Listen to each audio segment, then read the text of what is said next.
After a romantic lunch, a millionaire walks with his wife on the sidewalk as they return to their luxury car.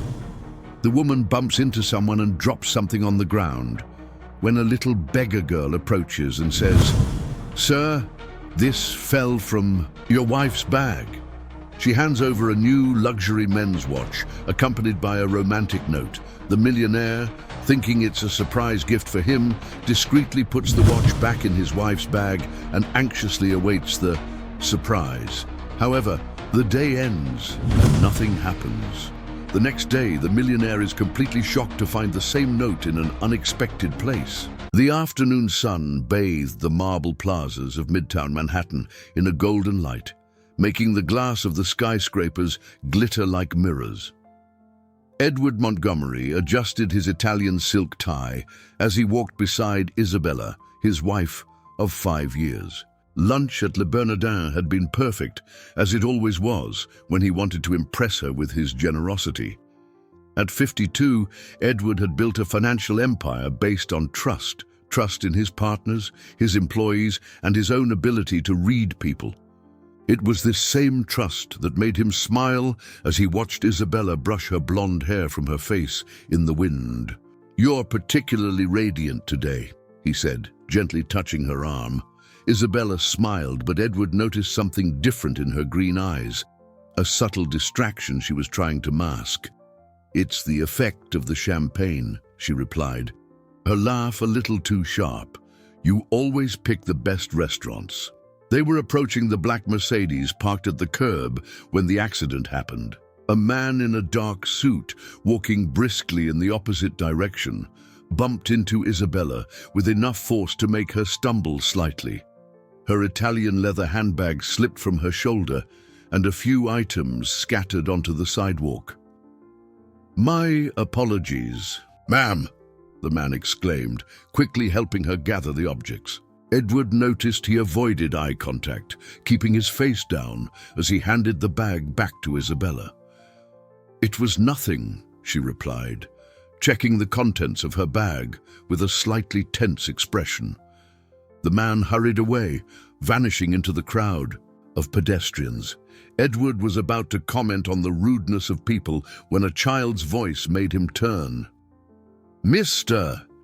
Edward." It was Lucy, the 6-year-old homeless girl he knew from the area around his office. Her brown hair was tied back with a colorful scrunchie, and she wore a faded pink dress that had seen better days. Despite her difficult circumstances, her brown eyes always shone with an intelligence that impressed Edward. The girl ran up to him, holding something in her small hands. "Mister, this fell out of your wife's purse when that man bumped into her." Edward looked at what she was holding out to him, and for a moment, the world stood still. It was a navy blue velvet box with the golden logo of a famous Swiss jeweler. Inside, a gold Patek Philippe watch gleamed in the sunlight, accompanied by a small folded white card.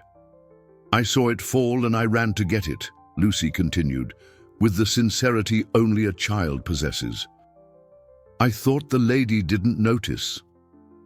Edward took the box with slightly trembling hands, feeling the weight of the expensive watch. Isabella was beside him, pale as a sheet, her eyes fixed on the object that was supposed to be secure in her handbag.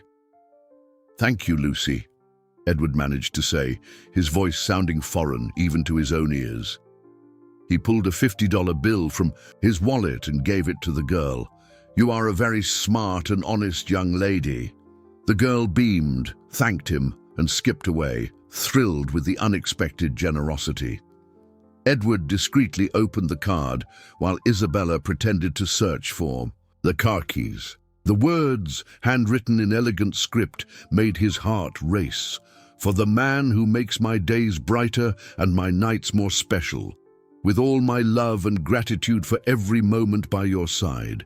You deserve all the best life has to offer."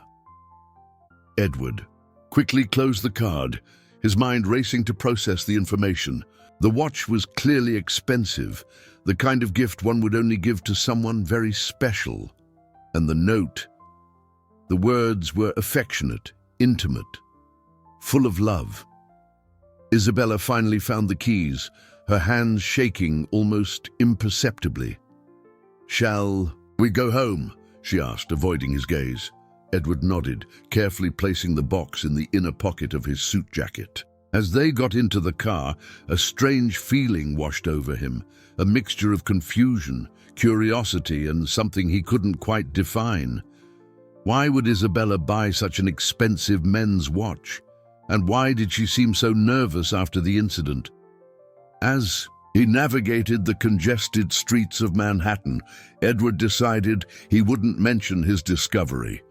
If it was a surprise, he didn't want to ruin the moment. But a small seed of doubt had been planted in his mind, and he couldn't stop thinking about the passionate words in the note and his wife's strange reaction.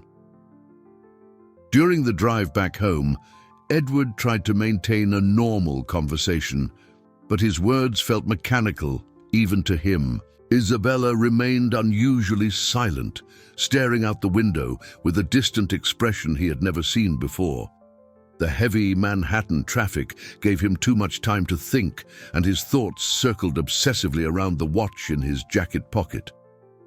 "How was your morning?" he asked, trying to sound casual as he maneuvered between cars. "Normal," Isabella replied quickly, then seemed to realize her answer was too short. "I went to the salon, then met Marina for coffee. You know how she is, talked my ear off about the divorce." Edward nodded, but a part of his mind automatically catalogued the information.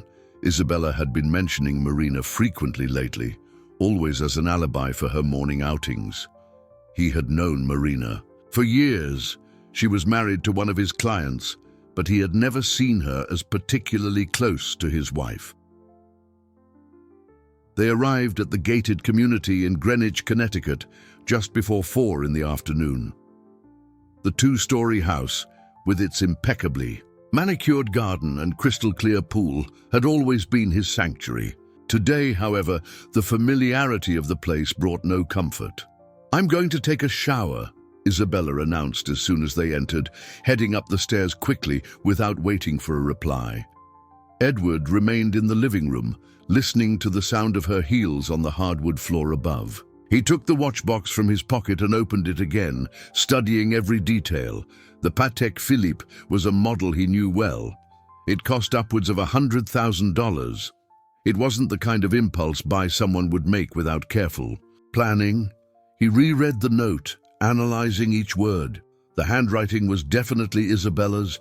He recognized her elegant, slanted script. But something about the way certain words were formed bothered him.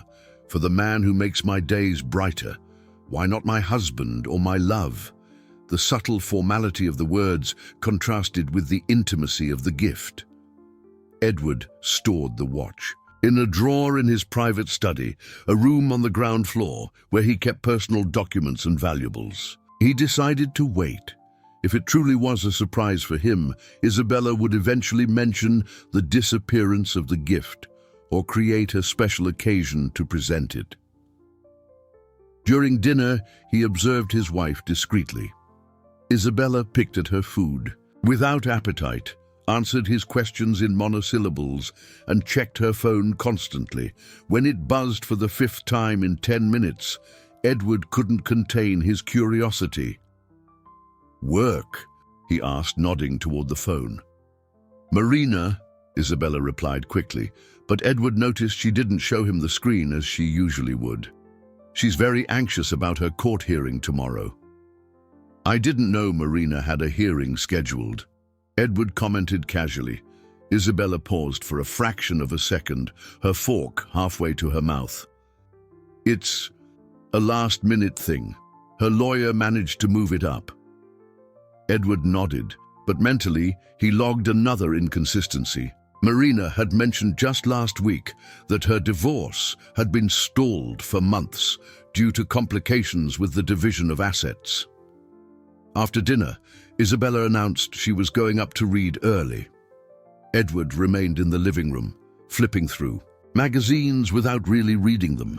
Around 9 o'clock, he heard Isabella talking on the phone in their bedroom. Her voice was low, almost a whisper, but the tone was different, softer, more intimate than when she spoke with her friends. He walked silently up the stairs and stopped in the hallway. Through the slightly ajar door, he could catch fragments of the conversation. Can't be sure he saw. The girl came out of nowhere. I need to be more careful. A chill ran down his spine. Isabella was obviously talking about the afternoon's incident, but why would she need to be more careful? And who was on the other end of the line? The conversation ended abruptly, and he heard footsteps approaching the door. Edward hurried back down the stairs, pretending to be absorbed in a book when Isabella appeared in the living room. "I'm heading to bed," she said, kissing the top of his head, a gesture that was once affectionate, but now felt mechanical. "Good night." "Good night, love," he replied, watching her go up the stairs again. Edward stayed awake late, his mind replaying every detail of the day. The whispered phone call, the evasive answers, the nervousness after the watch was found. It was all starting to form a disturbing pattern. He thought of Lucy, the young homeless girl whose honest act had unleashed this avalanche of doubt. Tomorrow, he decided, he would find her to thank her again. Perhaps she had seen something more during the incident, something that could explain Isabella's strange behavior. Meanwhile, the watch remained locked in his drawer, an expensive gift with an uncertain recipient, accompanied by words of love that might not be for him. Edward fell asleep with the unsettling feeling that his perfect life was about to crumble, and that sunny afternoon had been just the beginning of a discovery that would change everything. Edward woke before his alarm after a night of fragmented sleep filled with confusing dreams. The morning light filtered through the linen curtains, creating soft patterns on the bedroom ceiling. Beside him, Isabella slept soundly, her face serene in contrast to the tense expression she had worn the car. Night before, he watched her for a few minutes, trying to reconcile the image of his beloved wife with the suspicions growing in his mind. In the bathroom, as he shaved, Edward studied his own reflection. At 52, he was still in good shape, but the lines around his eyes seemed more pronounced this morning. It was the face of a man who had built his life on trust, a trust that was now being tested in an unimaginable way. He went down to the kitchen and made coffee, using the quiet moments to organize his thoughts. He decided he would look for Lucy during his lunch break, hoping the girl could clarify some details about the previous day's incident. Isabella appeared an hour later, already dressed in a stylish outfit he didn't recognize. "You're up early," she commented, pouring herself a cup of coffee. "I wanted to let you sleep," Edward replied. "You seemed tired last night." "Too much work at the Institute," Isabella said, referring to the charity work she did for a non-profit. "We're organizing next month's fundraising gala." Edward nodded, but mentally questioned when Isabella had become so dedicated to her volunteer work. In recent months, she had mentioned the Institute with increasing frequency, using it to justify absences and vague commitments. "I have to leave early today," she continued, avoiding eye contact. "We have a meeting with the main sponsors." "What time will you be back?" "Not sure. It could be late." Isabella finished her coffee quickly and grabbed her handbag, a different one from yesterday.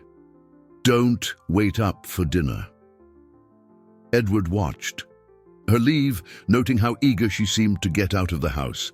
After hearing the sound of her car driving away, he went to his study and opened the drawer where he had stored the watch. The object was exactly as he had left it, but something made him examine it more closely. Using a magnifying glass he kept for examining documents, Edward studied the note again. The ink was dark blue, written with an expensive pen, probably the Mont Blanc he had given Isabella for their anniversary. But there was something almost imperceptible that bothered him. Tiny variations in the pressure of the script, as if the writer had been nervous or hesitant. At the office, Edward tried to focus on his work, but his mind kept wandering. He called Robert Silver, his partner and best friend of 15 years. Robert was a practical, straightforward man, someone Edward had always trusted completely. "Robert, you have a few minutes to talk?" "Of course, Edward." "Trouble?"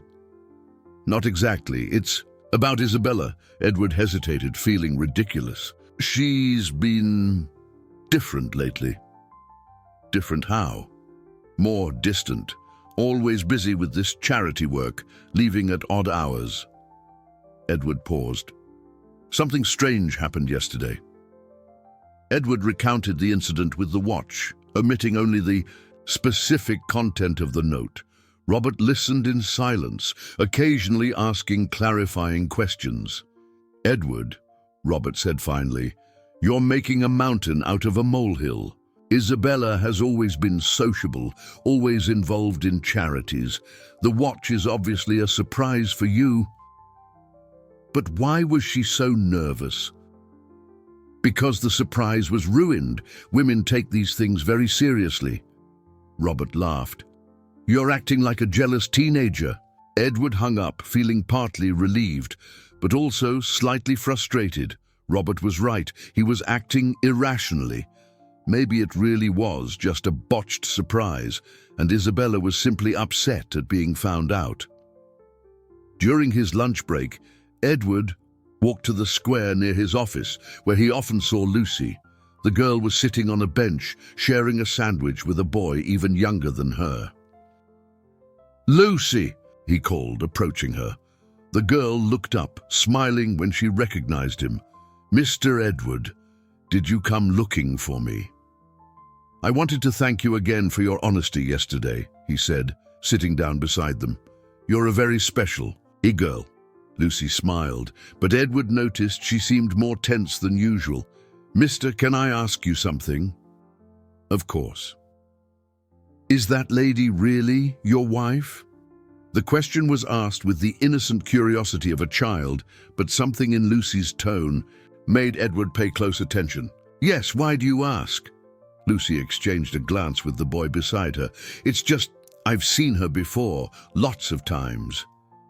"Where?"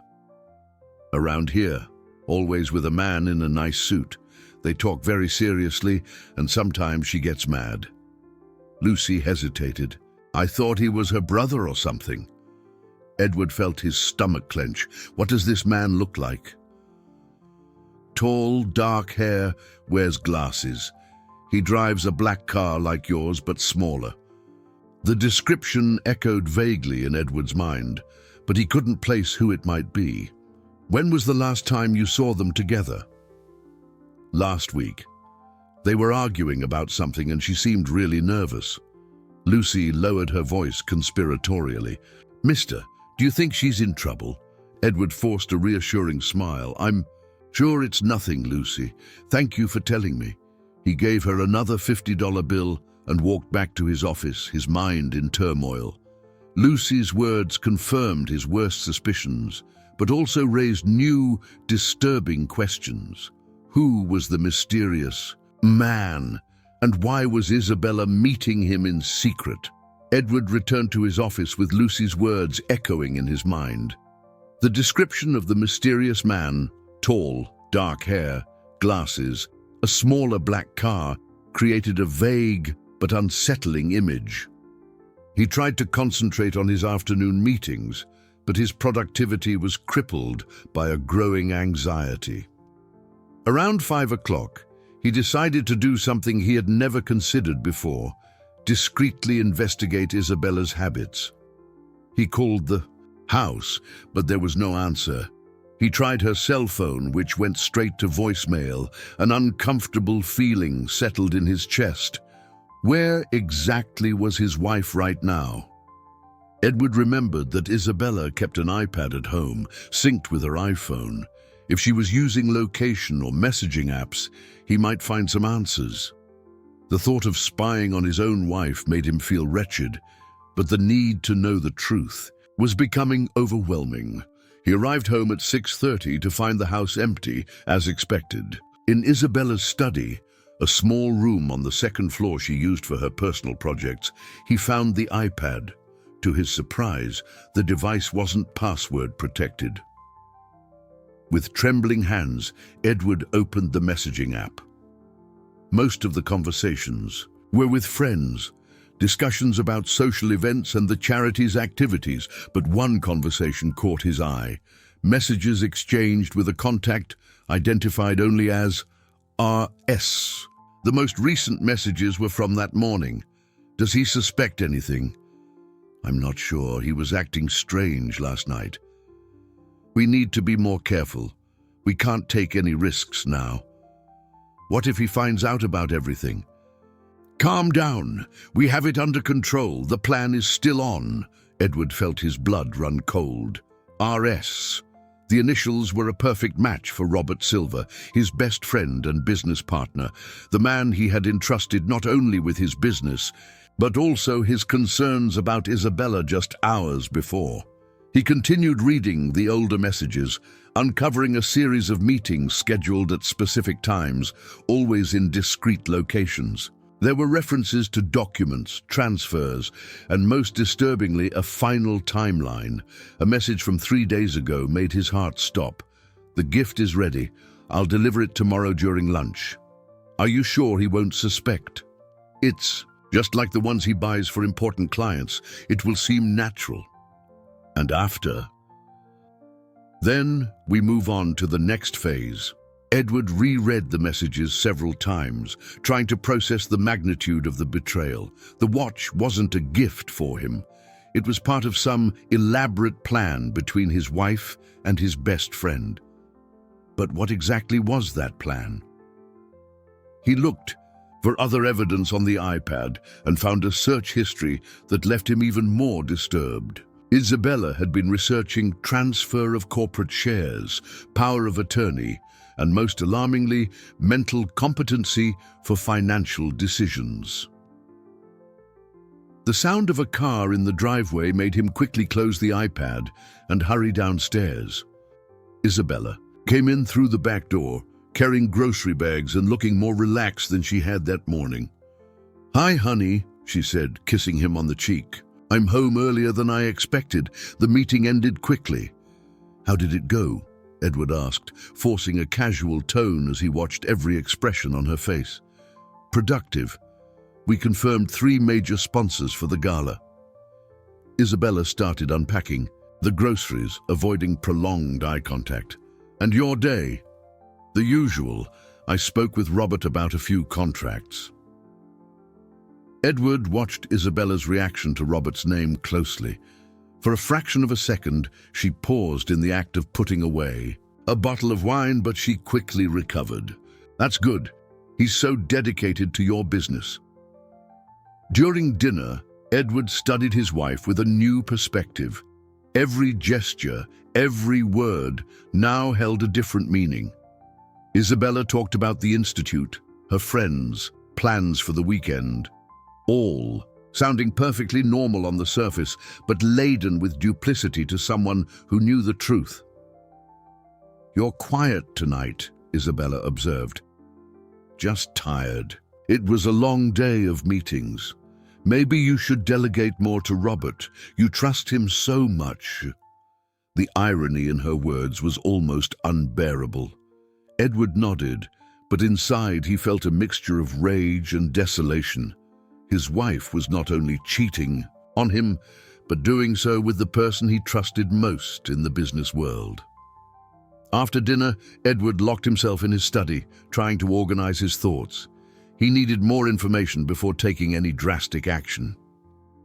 The messages on the iPad were damning, but they didn't fully explain the nature of Robert and Isabella's plan. He decided that the next day he would conduct his own investigation. He needed to find out exactly what they were planning and how the mysterious watch fit into the larger scheme. The feeling that his life was being manipulated by the people he trusted most was crushing. But Edward knew he had to maintain his composure until he understood the full extent of the betrayal. Meanwhile, upstairs, he heard Isabella on the phone again, her voice low. This time, Edward didn't have the heart to go and listen. Some truths were best discovered a little at a time, and he suspected the most shocking revelations were yet to come. Edward spent a sleepless night, his mind obsessively working to connect the pieces of information he had uncovered.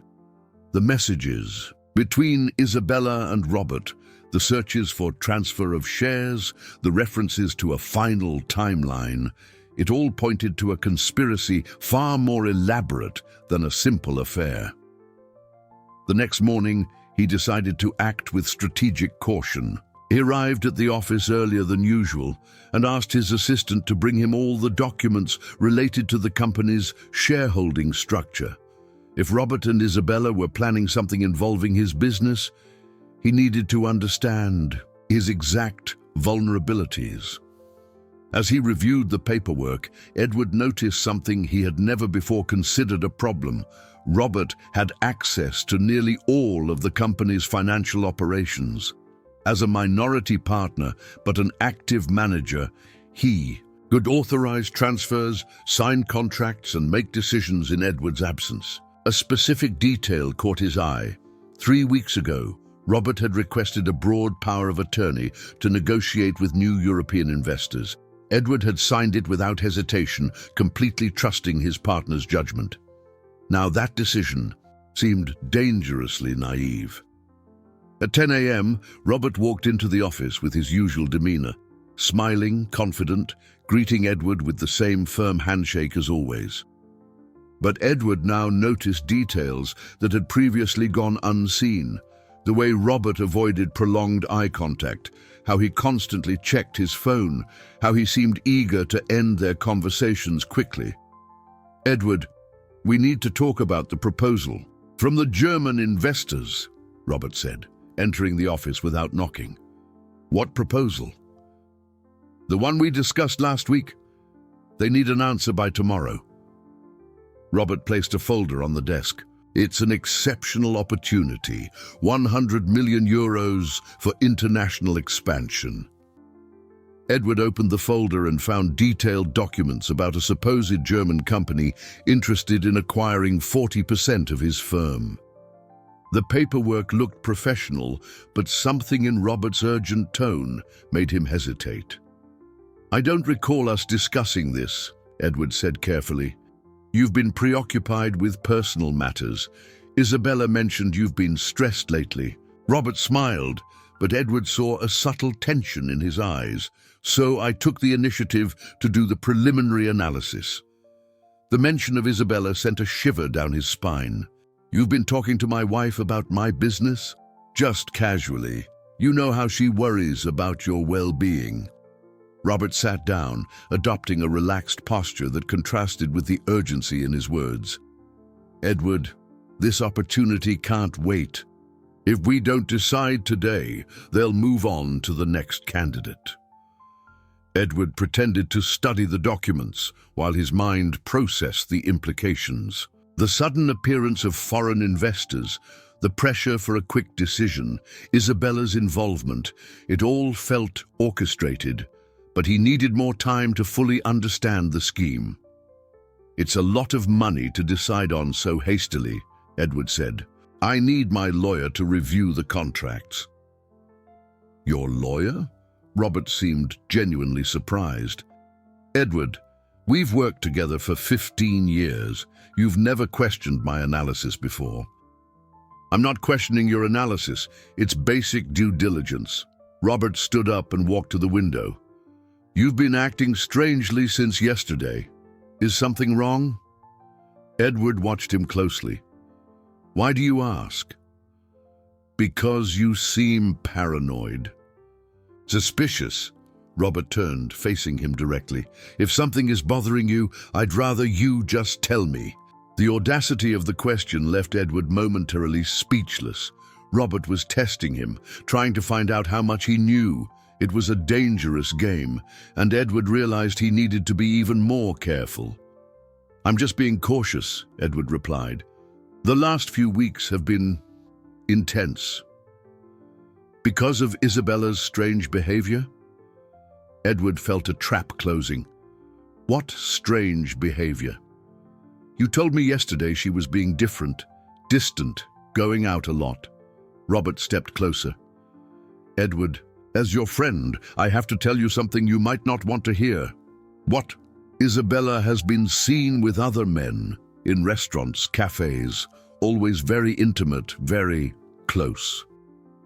Edward forced an expression of shock, but inside he felt a mixture of rage and admiration for Robert's nerve.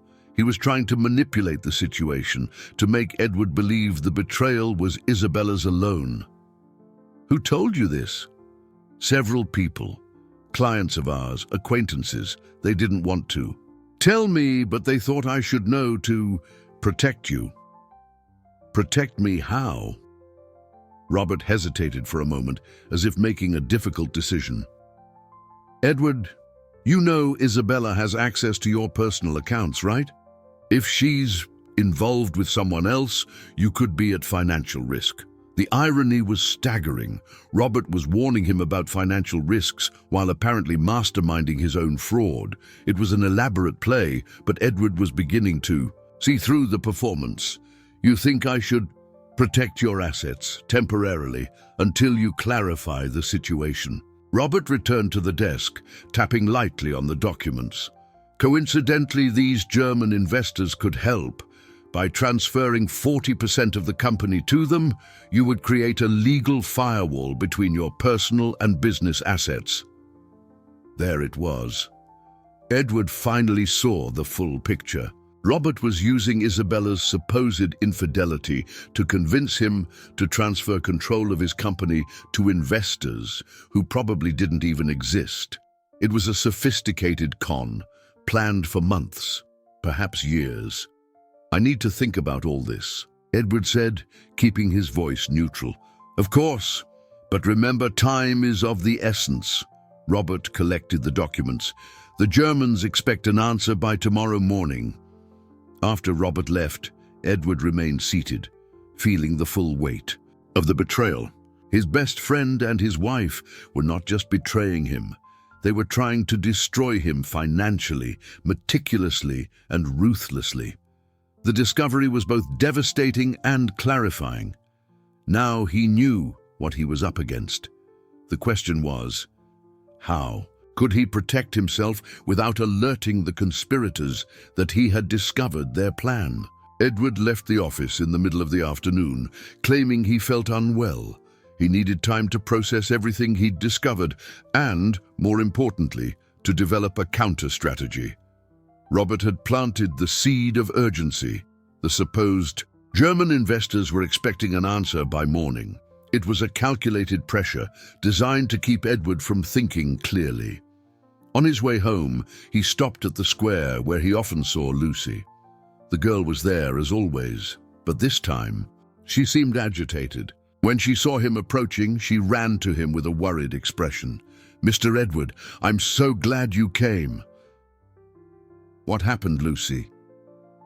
"Some men were here looking for me. They asked about you and your wife." The girl looked around nervously. "They told me not to tell anyone what I saw." A chill ran down Edward's spine. "What men? What did they look like?" "One was tall with glasses, just like the one I told you is with your wife. The other was shorter, very serious." Lucy lowered her voice. "They gave me money and said I could get in trouble if I kept talking too much." "Did they hurt you?" "No, but they scared me. The man with the glasses said he knows you, that you're friends." Lucy hesitated. "Mister, are you in danger?" Edward knelt to the girl's level, placing his hands gently on her shoulders. "Lucy, you are very brave and very smart. I need you to promise me something. If those men come back, you hide, okay? And if anyone asks about me, you say you don't know me well." "But why?" "Because some grown-ups do bad things, and you have nothing to do with it." Edward pulled $200 from his wallet. "Take this, and take very good care of yourself. If you need anything, you know where my office is." Lucy nodded gravely, pocketing the money. "Mister, can I tell you one more thing?" "Of course." "Before, The men came. I saw your wife here again. She was really nervous talking on the phone. I heard her say something about speeding things up, and he can't find out. Edward closed his eyes for a moment. Robert and Isabella were escalating their efforts, likely sensing his growing suspicion. The veiled threat to Lucy showed they were willing to go to great lengths to protect their plan.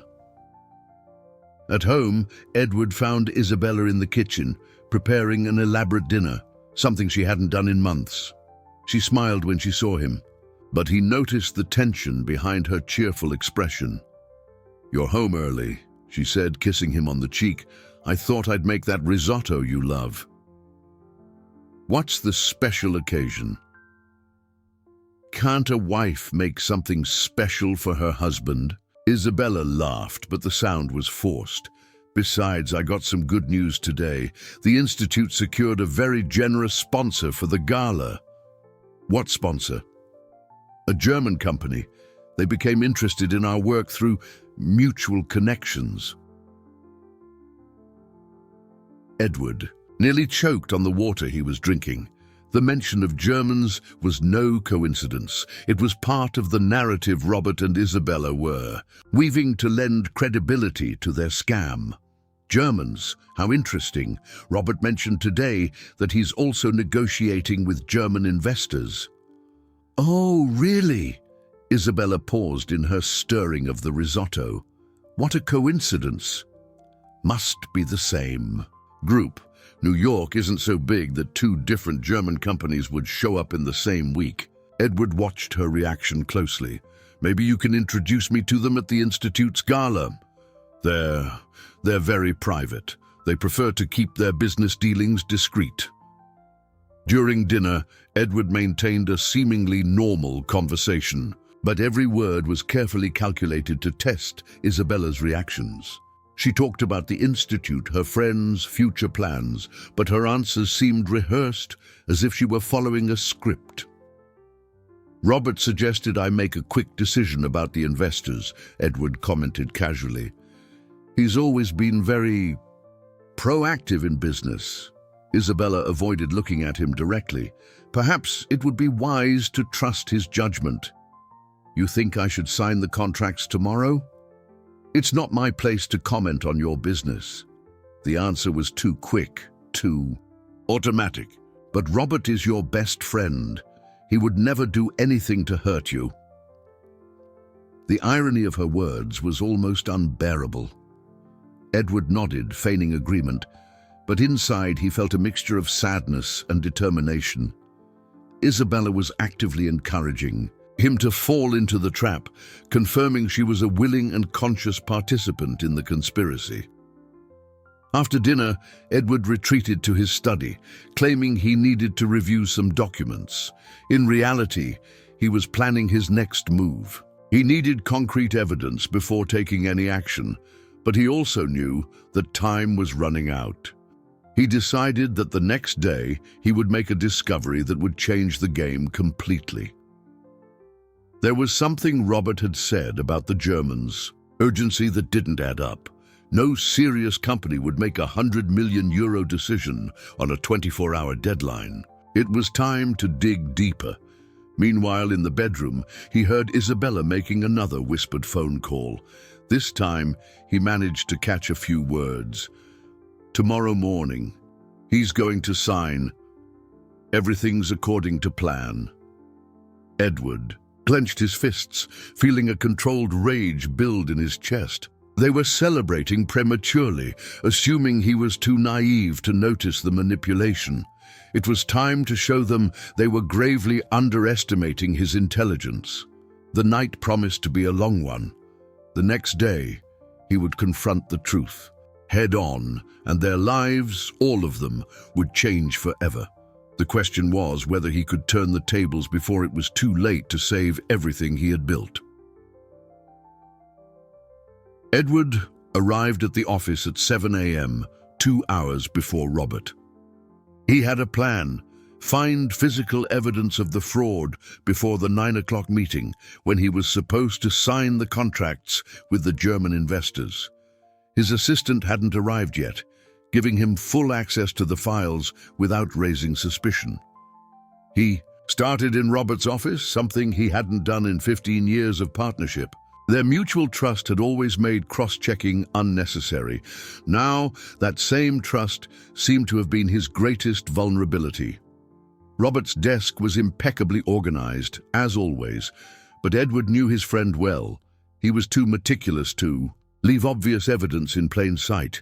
He systematically opened the drawers, finding only seemingly normal documents until he reached the bottom left one. There, in a discreet folder, he found something that made his blood run cold.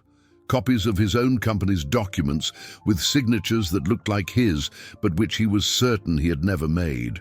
Share transfers, changes to power of attorney, shifts in the corporate structure, all dated within the last 3 months.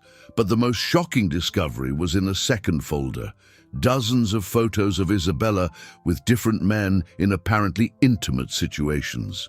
The images were clearly staged, the angles too perfect, the expressions too exaggerated. It was a file of fabricated evidence of marital infidelity. Edward examined the photos with a magnifying glass, noting details that confirmed his suspicions. Inconsistent shadows, subtle differences in image quality that suggested digital manipulation. Robert had created an entire dossier of false proof to justify any drastic action Edward might take. Then he found something that made his world completely unravel. At the bottom of the folder was a handwritten note, not by Isabella but by Robert. It was a draft of the same romantic text that had accompanied the watch, with notes in the margins. Edward recognized the handwriting. Robert had been trying to imitate Isabella's script, practicing several times to get a convincing version. But there was more. A second sheet contained detailed instructions for the accident on the street. I to bump into E near Le Bernardin. At 3:30 p.m. Watch must appear to fall naturally. The child to be briefed beforehand. Edward felt a wave of nausea as he grasped the extent of the manipulation. Even his encounter with Lucy had been orchestrated. Robert had planted the watch in Isabella's bag, knowing she would accidentally lose it at the exact moment the girl would be there to return it. He continued reading the documents, discovering increasingly disturbing details. Robert had studied his habits, his routes, his schedules. He knew his emotional vulnerabilities and had crafted a plan to exploit them systematically. One note in particular made him tremble. E trusts people too much. Always rationalizes suspicious situations.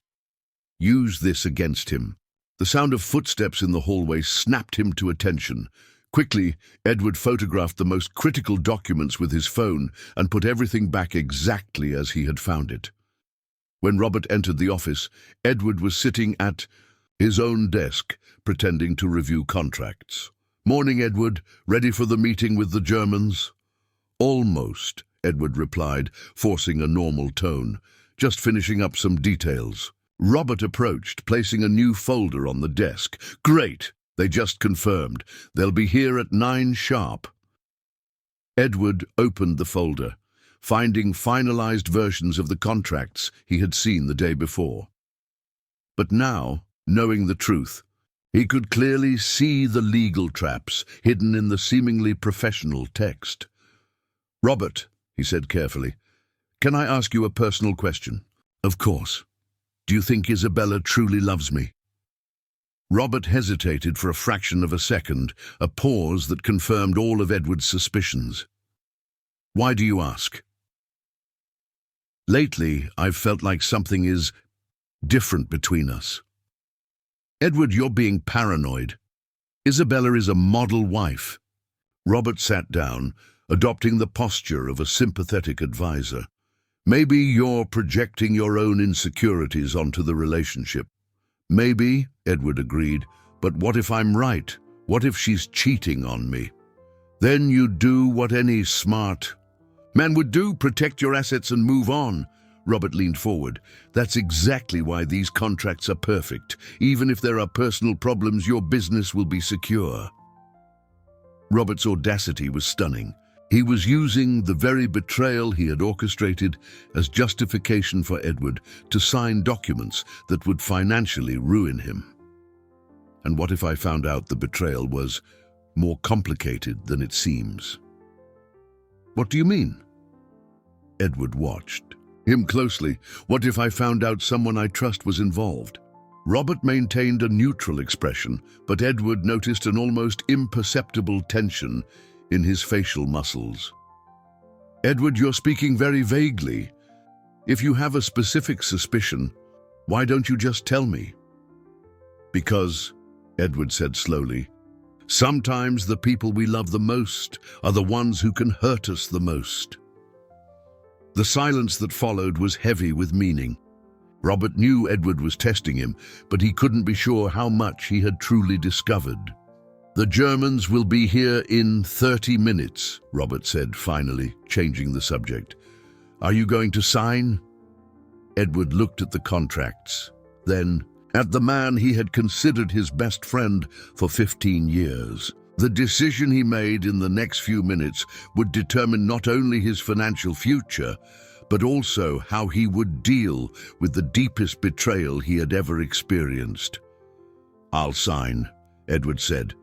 But first, I want to make a call. Robert smiled, clearly relieved. Of course, to your lawyer. No, Edward replied, picking up the phone. To my wife. I want her to be here to witness this important moment in my life. Robert's expression shifted subtly. He hadn't expected Isabella to be present for the signing. It was a variable that wasn't in his plan. Edward dialed the number, watching Robert closely as the phone rang. The game had completely changed, and now it was his turn to set the rules. Isabella arrived at the office 20 minutes later, wearing a chic outfit Edward didn't recognize. Her demeanor was studiously casual, but he could see the anxiety behind her forced smile.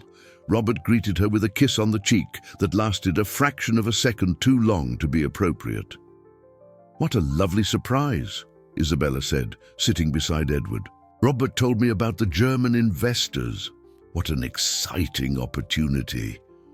I thought you'd want to witness this moment, Edward replied, discreetly watching the exchange of glances between her and Robert. After all, if something goes wrong, you'll be affected too. Nothing will go wrong, Robert said quickly.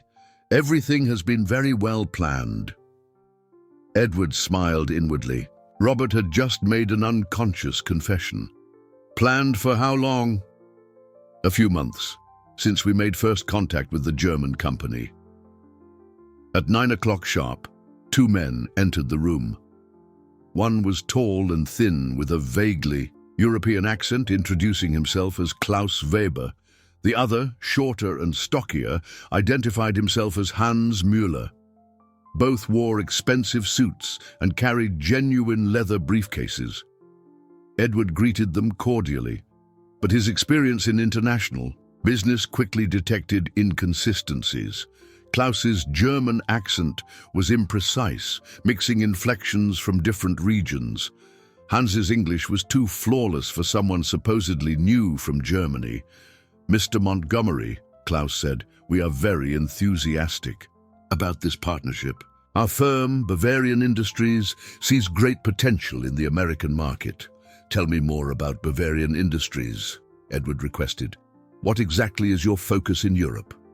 Klaus and Hans exchanged a nearly imperceptible glance before Klaus replied, primarily financial technology and investments in emerging markets. Edward nodded, but mentally noted the answer was too vague for a company supposedly investing $100 million.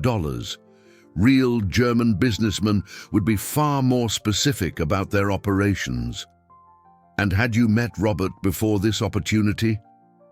Not directly, Hans answered. We were introduced through mutual contacts in New York. How interesting. My wife mentioned yesterday that her charity also recently secured a German sponsor. Perhaps you know each other. The ensuing silence was telling. Klaus and Hans looked at Robert, who in turn looked at Isabella. It was a non-verbal chain of communication that confirmed they were all coordinating their stories. "It's possible," Klaus said finally. "The German community in New York isn't very large." Edward decided to tighten the net. "Klaus, what is your educational background exactly?" "I've always been interested in German business schools. The University of Munich, Business and Economics." "Ah, Ludwig Maximilians Universität. An excellent institution. I studied there for a semester during my MBA." Edward was lying, but he wanted to test Klaus's reaction. "Do you remember Professor Hoffman? He taught international economics." Klaus hesitated visibly. "Yes, of course. A very respected professor." Edward smiled. There was no Professor Hoffman at the University of Munich. He had invented the name. Klaus had just confirmed he was an imposter. "Well, let's get to the contracts," Robert said, clearly anxious to end the questioning. Edward picked up the documents, pretending to read them carefully for the first time.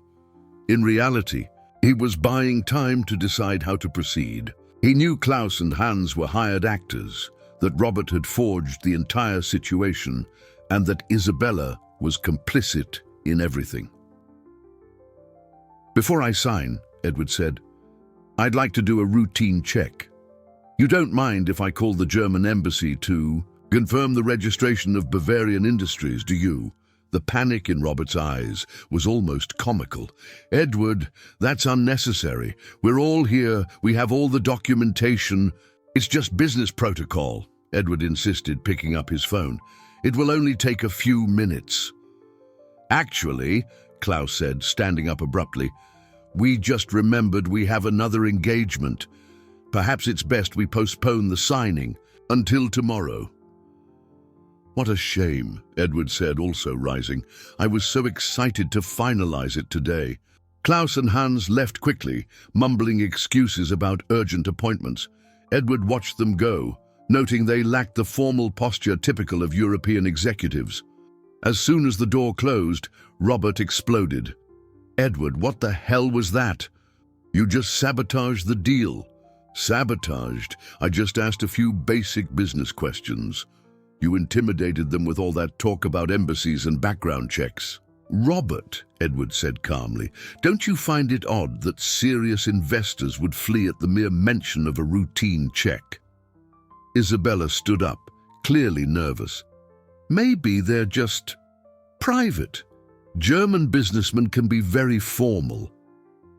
"Or maybe," Edward said, looking directly at Robert, "they aren't really German at all." The silence in the room was deafening. Robert tried to maintain his composure, but Edward could see the desperation growing in his eyes. "Edward, what are you implying?" "I'm implying that Klaus Weber never studied in Munich, because the Professor Hoffman he claims to know doesn't exist. I'm implying that Bavarian Industries is probably as real as the romantic notes that fall out of wives' handbags." Isabella turned ghostly pale. Robert took a step back as if he'd been punched. "You knew," Robert said slowly. "How long have you known?" Edward smiled sadly. "Long enough to understand that my best friends are trying to destroy me. The question is why?" The game had completely changed. Now Robert and Isabella knew they were exposed, and Edward had to be prepared for what came next. Desperate people were capable of extreme measures. Robert collapsed into a chair, running his hands over his face in a gesture of defeat. Isabella remained standing, but her legs were visibly shaking. The silence stretched for long seconds before Robert finally spoke. 15 years, he said, his voice laced with a bitterness Edward had never heard before. 15 years of being your junior partner, watching you make all the big decisions, take all the credit, while I did the heavy lifting. Robert, I always treated you as an equal. Equal. Robert laughed bitterly. Edward, You own 60% of the company. I have 40. You have the house in Greenwich, the beach house, the imported cars. I have a small apartment and a mediocre life. Edward felt as if he was seeing Robert for the first time. The man he had considered his best friend was revealing a deep-seated resentment, cultivated over years of silent envy. "And you, Isabella?" Edward turned to his wife. "What's your excuse?" Isabella finally found her voice, but when she spoke there was no trace of the sweet woman he had known. "Do you really want to know the truth, Edward?" "Desperately. The truth is I married you for your money, and Robert offered me something better." Her voice was cold, calculating. "He promised me half of everything we could take from you." The words hit Edward like physical blows. "You knew each other before I met you?" "For 7 years, Isabella replied. "Robert hired me to get close to you. I was a failed actress. I needed the money.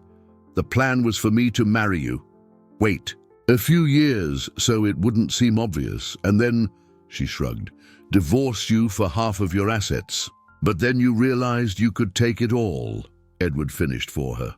"The company is worth far more than your personal assets," Robert said. "And you were always so trusting, so willing to believe in people. It was too easy." Edward stood and walked to the window. The view of Manhattan stretched out before him, the city where he had built his empire, where he believed he had found true love, and where he had discovered it was all an elaborate illusion. "The watch," he said without turning around. "You forged the note. You orchestrated the whole accident." "The girl was a stroke of genius," Robert admitted. "I knew you'd feel compelled to secretly return the watch so you wouldn't spoil the surprise. When you did, Isabella would act confused about where it was. And the gift, creating the perfect suspicion. And if I had asked you directly about the watch, Isabella would have said it was a surprise for your wedding anniversary, that she was saving it for the right occasion." Robert smiled cynically. "We had answers for every scenario." Edward turned to face them. "And the photos, the evidence of infidelity.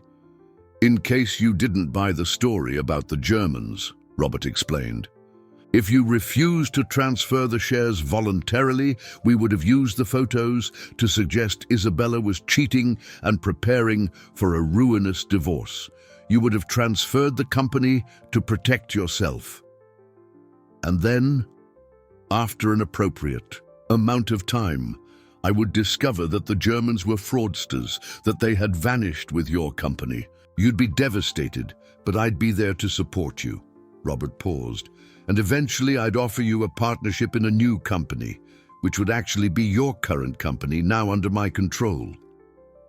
The sophistication of the plan was stunning in its cruelty.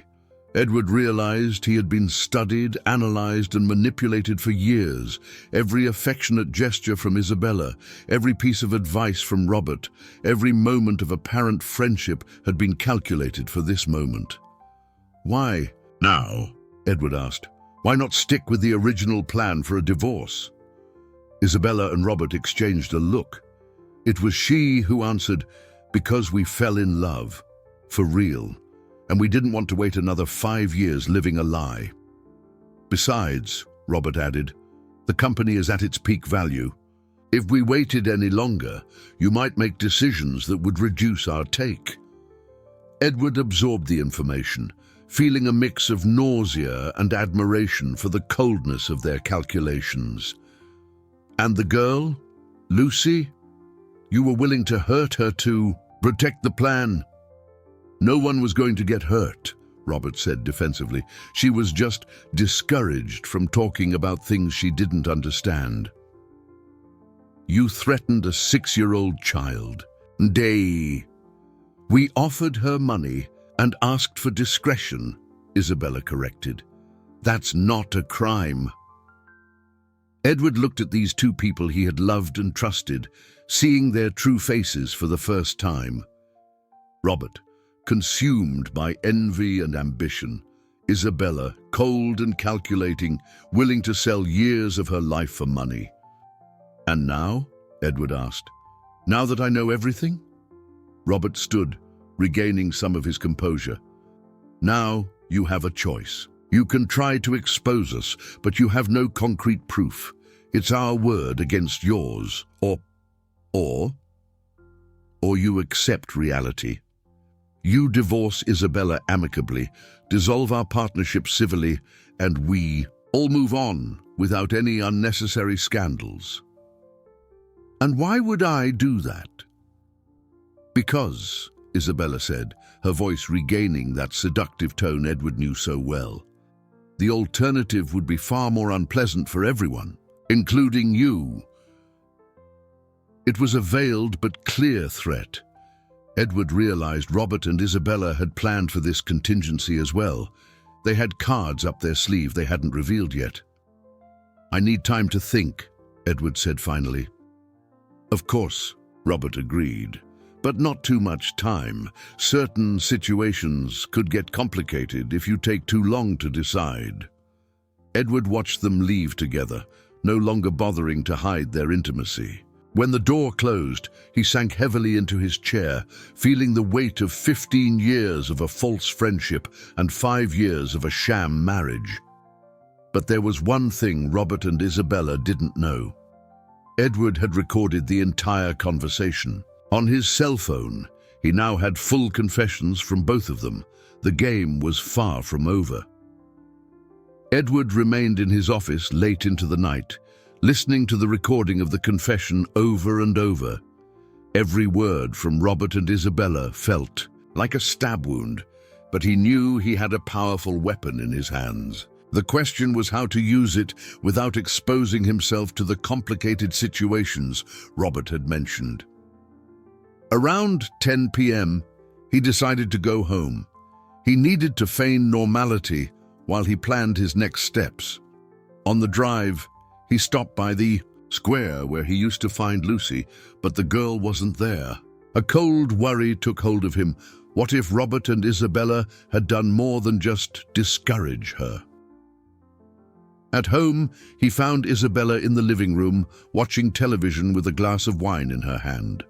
She greeted him naturally, as if the devastating confession from that morning had never happened. "How was the rest of your day?" she asked, her voice laced with false concern.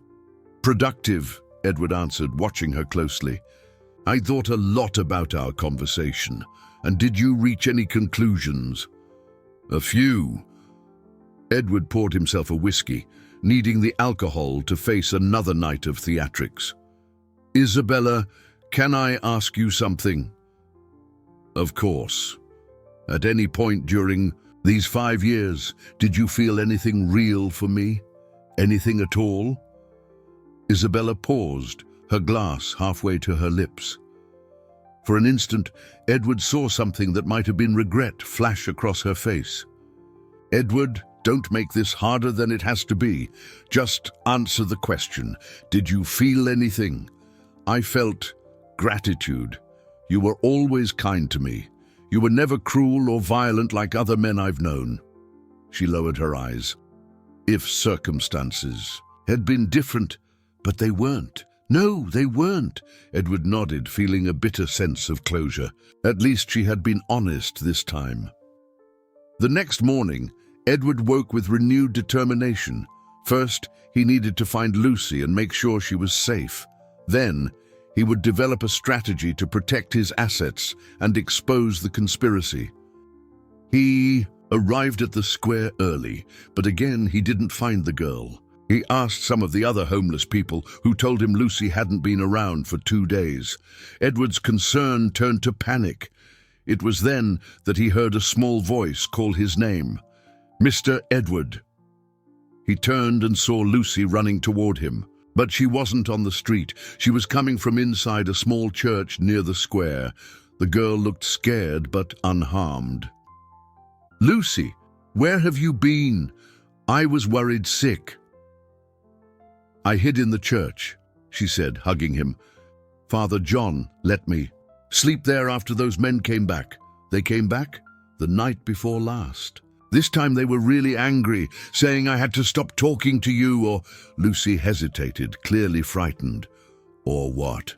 Or something bad would happen to me.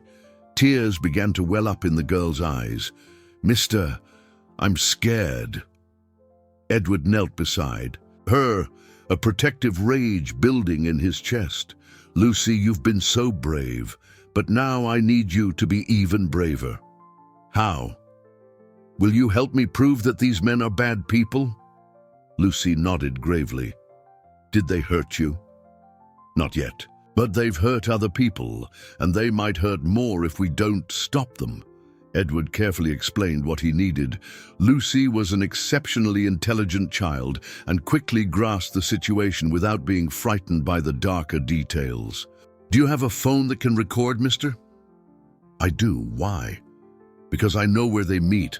I saw them talking near the bank yesterday, thinking I wasn't watching. Lucy smiled with determination. I can get real close without them seeing. I'm small and I know how to hide. Edward hesitated. The thought of putting a child at risk terrified him, but he also recognized that Lucy had her own reasons for wanting to help. Robert and Isabella had threatened her, making her a victim of their greed. It's dangerous, Lucy. Mister, I've lived on the streets for 2 years. I know what real danger looks like. She looked at him with eyes that seemed far too old for her age. They scared me, but bad people always try to scare the ones who can tell the truth about them. The girl's wisdom impressed him. What if they see you? They won't. I know all the hiding spots around here. Lucy paused. Besides, you're the only person who's ever been nice to me without wanting something. I want to help. Edward felt an intense emotion, a mix of paternal protection and admiration for the girl's courage. In his darkest hour, when the people he trusted most had betrayed him, an abandoned child was willing to risk her safety to help him. All right, Edward said finally, but on one condition. At the first sign of danger, you run. Promise? Promise. Edward gave her an old cell phone he kept in his desk drawer, already set up to record. He explained how to use the basic functions, and they arranged a meeting point for the late afternoon. As he watched Lucy walk away, Edward realized he had found an ally where he least expected one. A 6-year-old child was becoming his most valuable weapon against people who had planned his destruction for years. But he also knew he was entering dangerous territory. Robert had made it clear he had other cards to play, and people willing to threaten children were capable of anything. Edward needed to be prepared for what came next. That afternoon, when Lucy returned with the recordings, the real counterattack would begin. But first, he had to ensure that no matter what happened, the girl would be protected from the consequences of her bravery. Edward spent the afternoon in a state of constant anxiety, checking his watch every few minutes. He had arranged to meet Lucy at 5 p.m. at the church where she had taken refuge, but his mind kept conjuring darker and darker scenarios of what could go wrong. At 3 p.m., he received an unexpected call from Robert. Edward, we need to talk. Now. About what? About some complications that have arisen. Can you come to my office? Edward hesitated. What kind of complications? It's better we discuss this in person. Let's just say certain people might be creating unnecessary problems for all of us. The veiled threat was clear. They knew Edward was digging, possibly through Lucy. Edward felt a chill run down his spine, but kept his voice calm. I'll be there in 20 minutes. Edward arrived at Robert's office to find not only his partner, but also Isabella and 2 men he didn't recognize. One of them was the Klaus Weber from the German charade. The other was a heavy-set man with an intimidating presence. Edward, Robert said, gesturing to a chair. Sit down. We have some issues to resolve. What issues? Robert walked to the window, looking down at the street. You've been talking to certain people about our business, people who shouldn't be involved. I don't know what you're talking about. A street kid, very young, very curious. Robert turned, his eyes as cold as ice. She's been asking questions, watching places. She shouldn't be. Edward forced a look of confusion. Robert, what the hell are you talking about? Edward, Isabella intervened. We know you gave the girl money and a cell phone. Our friends saw you with her this morning. The heavy-set man took a step forward. The question is, where is she now? And what did you instruct her to do? Edward realized he was in an extremely dangerous situation. These people had clearly escalated their operation, bringing in muscle to intimidate him, but he couldn't reveal Lucy's plan without putting her at risk. I help a lot of street kids, Edward said. It's something I've been doing for years. If you're interpreting that as something sinister, cut the act, Robert snapped. We know you figured out our plan. The question is, what are you going to do about it? You're talking like criminals, Edward replied. If there's something illegal going on here, maybe I should call the police. The heavy-set man laughed. You're going to call the police and... Say what? That your wife is having an affair? That your partner wants to expand the business? Where's the crime? Edward saw the trap. Robert and Isabella had been careful to keep their actions technically legal, at least on the surface. The confessions he had recorded were morally damning but legally ambiguous. Besides, the man continued, you have a lot to lose if this situation goes public. Your reputation, your business, your family relationships. Are you threatening me? We're offering a civilized solution, Robert said. You sign the voluntary share transfer papers, we give you fair compensation, and we all go on with our lives without any scandals. And if I refuse? Robert and Isabella exchanged a look. It was she who answered, Edward, you've always been an intelligent person. I'm sure you'll make the right decision.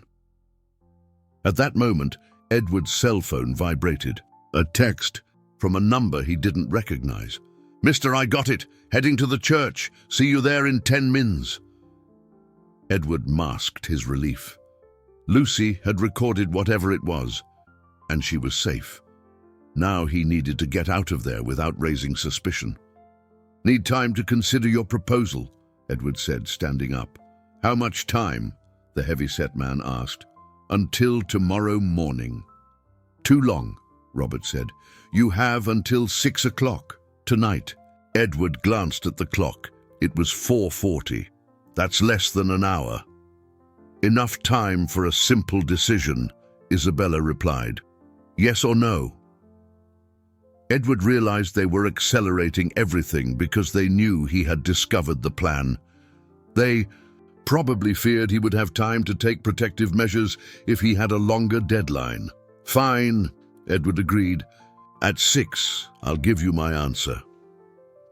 Edward left the office, feeling their threatening gazes on his back.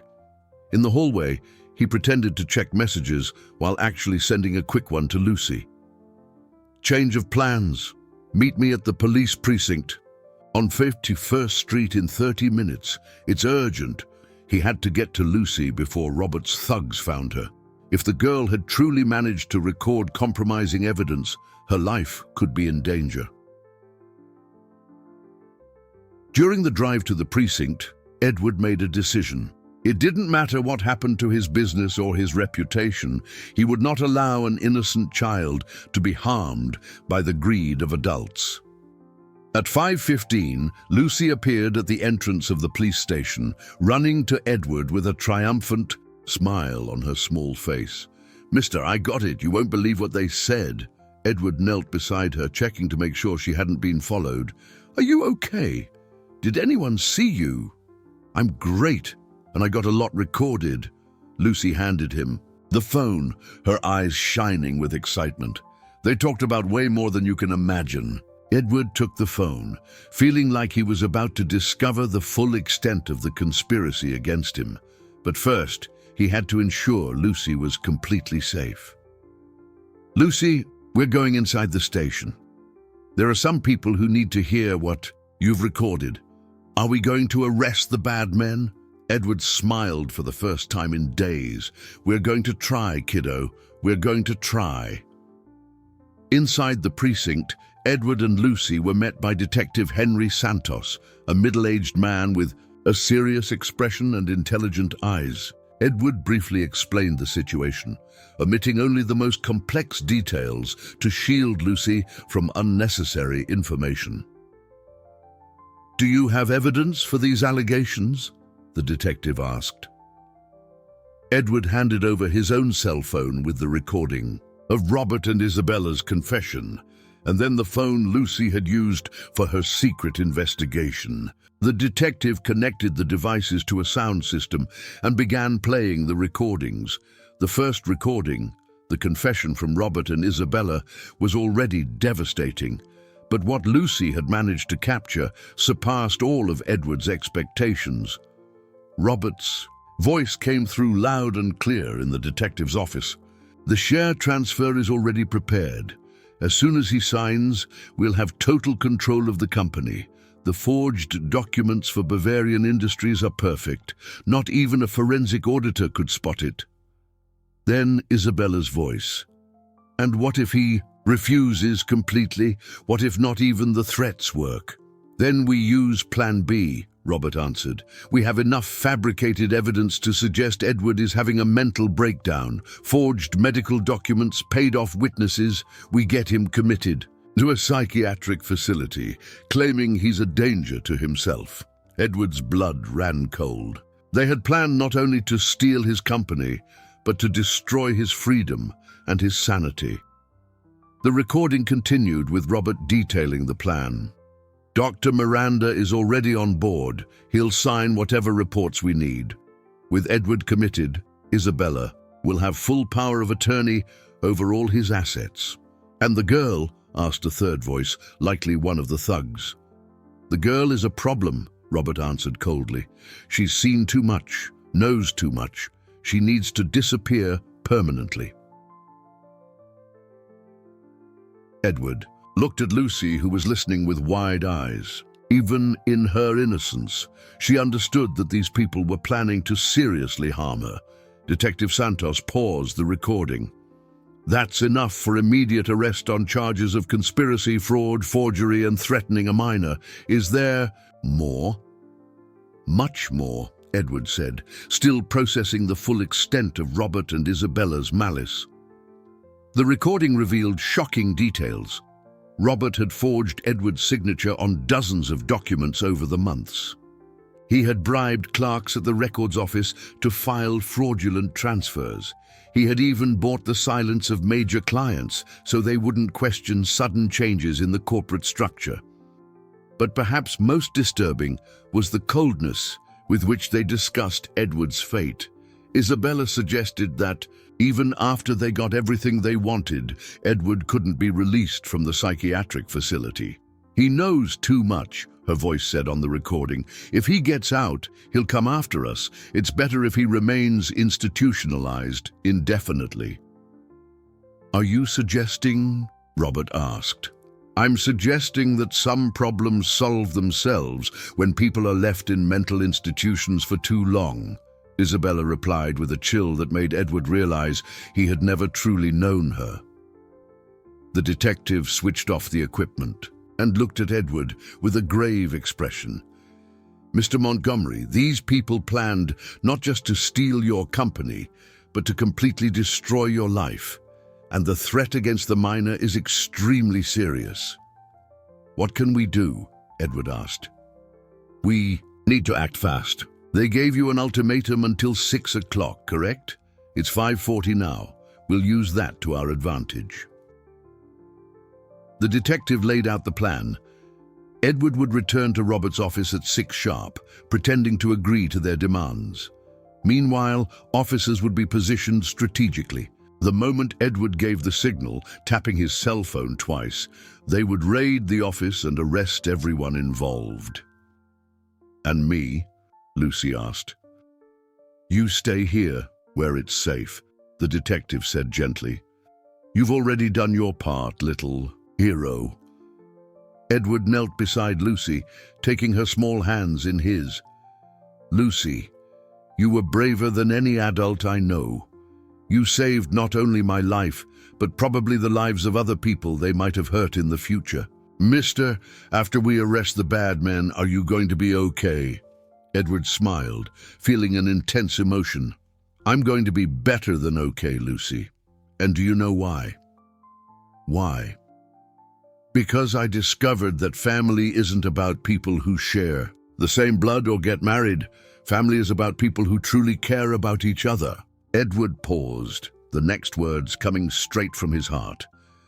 Lucy, would you like to be my real daughter? The girl's eyes filled with tears. You want to adopt me? More than anything in the world. Lucy threw herself into Edward's arms, hugging him tightly. Yes, yes, I want to be your daughter.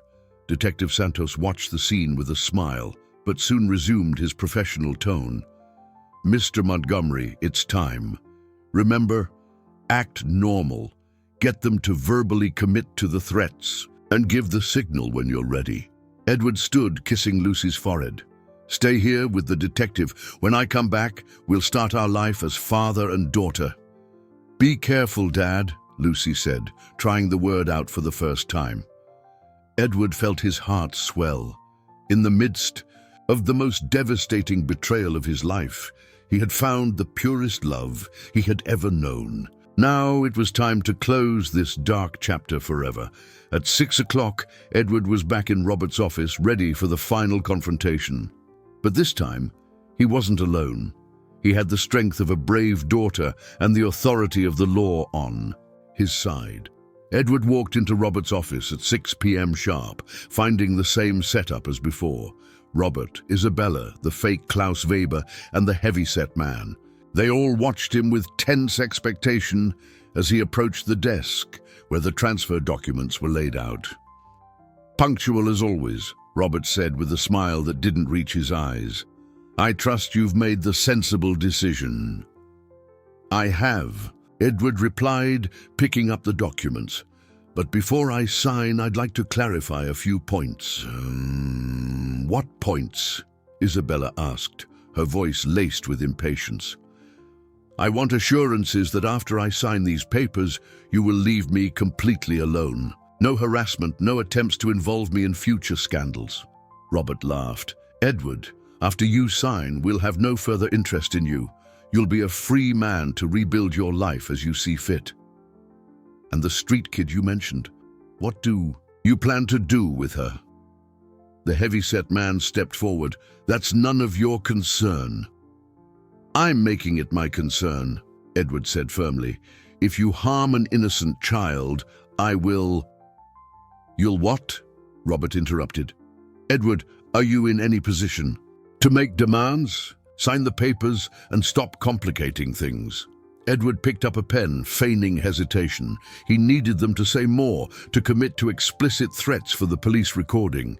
Robert, after 15 years of friendship, are you really willing to destroy my life completely? Your life won't be destroyed, Robert replied impatiently. You'll have financial compensation, you can start a new business, and if I decide to investigate the irregularities of this transfer in the future. Robert and Isabella exchanged a look.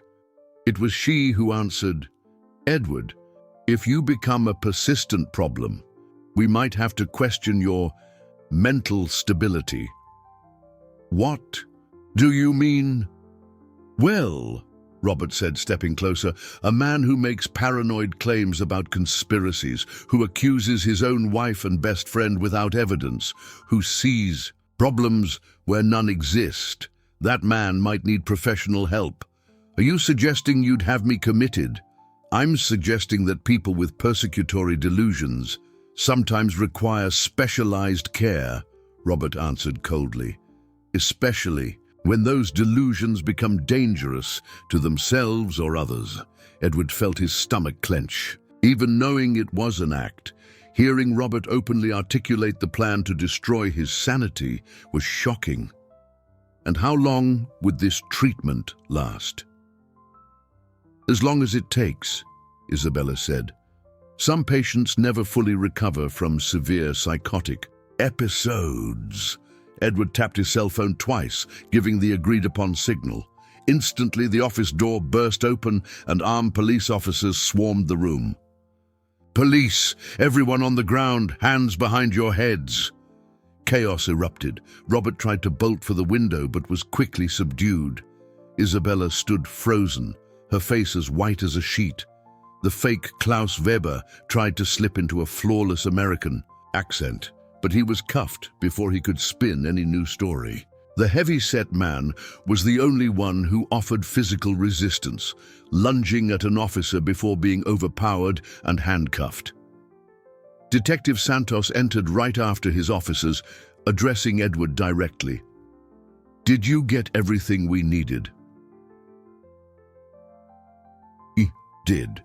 They confirmed the plans for forced institutionalization and explicitly threatened both me and Lucy. Robert, still face down on the floor, yelled, "Edward, you don't know what you're doing. We've been partners for 15 years. Our partners don't plan to destroy each other's sanity," Edward replied calmly. Isabella, as she was being lifted to her feet by the officers, stared at Edward with a mixture of rage and despair. "You recorded everything, didn't you? From the very first day. From the day a 6-year-old girl showed me who you really are. A child," Robert exploded. "You destroyed a 15-year partnership over some street kid. Damned. I destroyed a 15-year lie because of a girl who showed more honesty and courage than any of you," Edward corrected. As the prisoners were led away, Detective Santos explained the next steps. "With the recordings we have, we'll get convictions for conspiracy, fraud, forgery, threatening a minor, and attempted false imprisonment. They're facing years in prison. And my company, all fraudulent documents will be voided. You will regain full control of your assets, and Dr. Miranda, mentioned in the recordings, is already under investigation for medical fraud." Edward felt an immense weight lift from his shoulders. For the first time in weeks, he could breathe freely. "Can I see Lucy now?" "Of course. She's waiting anxiously for you." Edward returned to the precinct, where he found Lucy asleep in a chair, hugging a teddy bear some officer had found for her. As he approached, she woke up and ran into his arms. "Dad, did we get the bad men?" "We got them, sweetheart, all of them." "And now are we going home?" Edward looked at the brave little girl who had saved his life and given him something far more valuable than any company, a real family.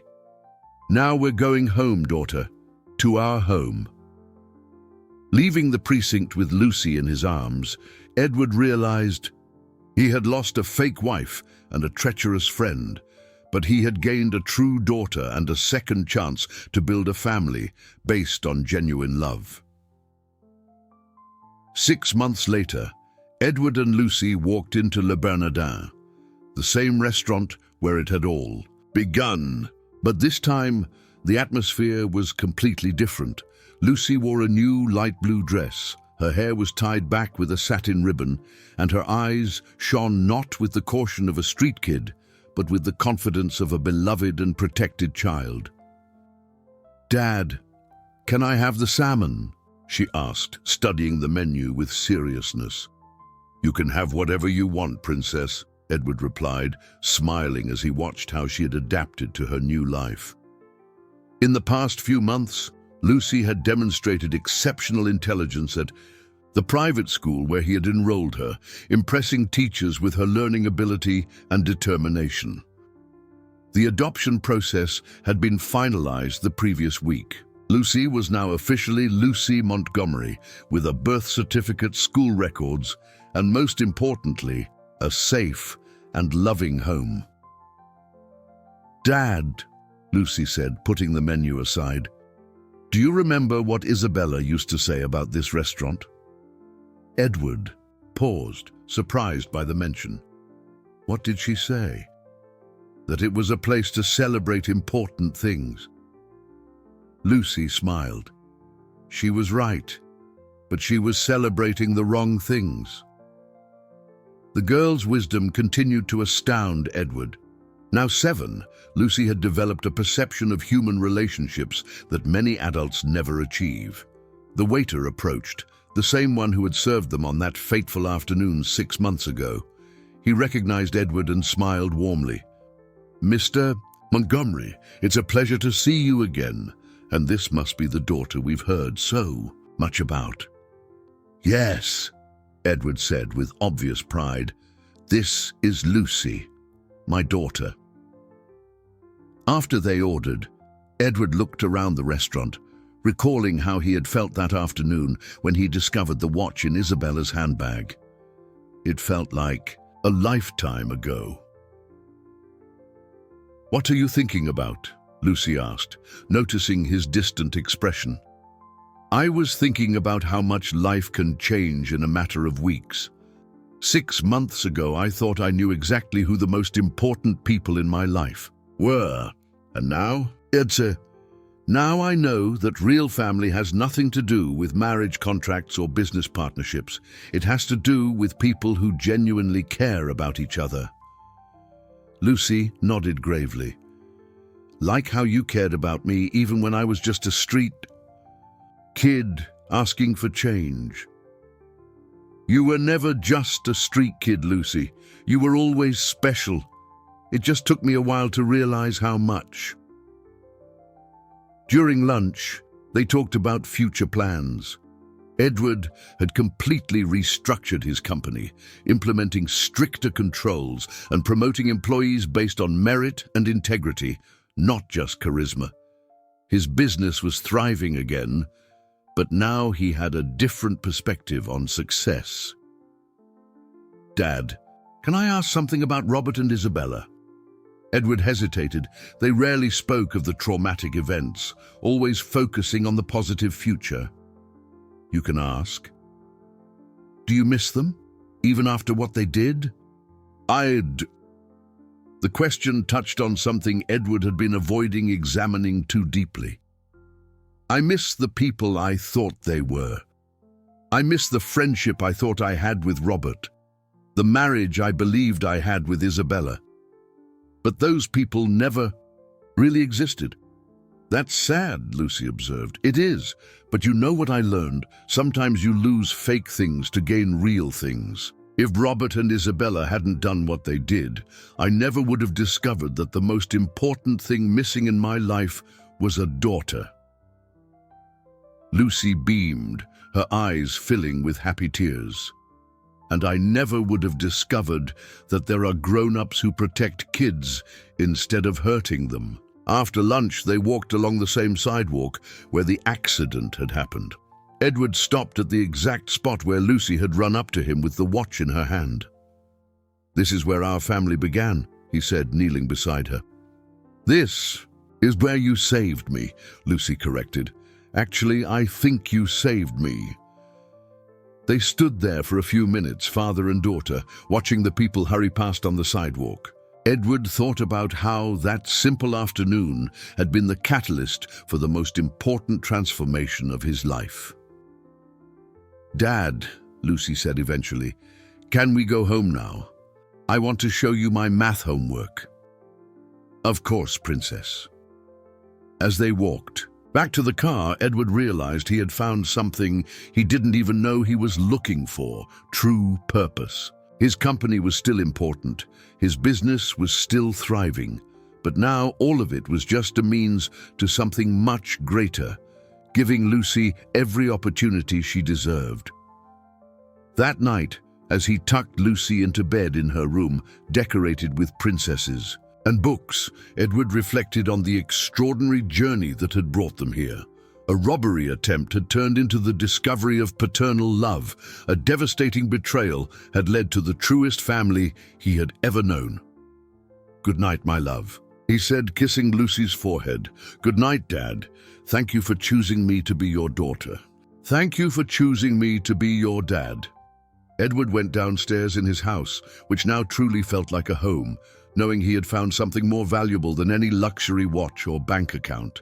He had found the unconditional love and Genuine loyalty of a brave child who taught him that true wealth lies in the bonds we build, on trust, protection, and mutual care.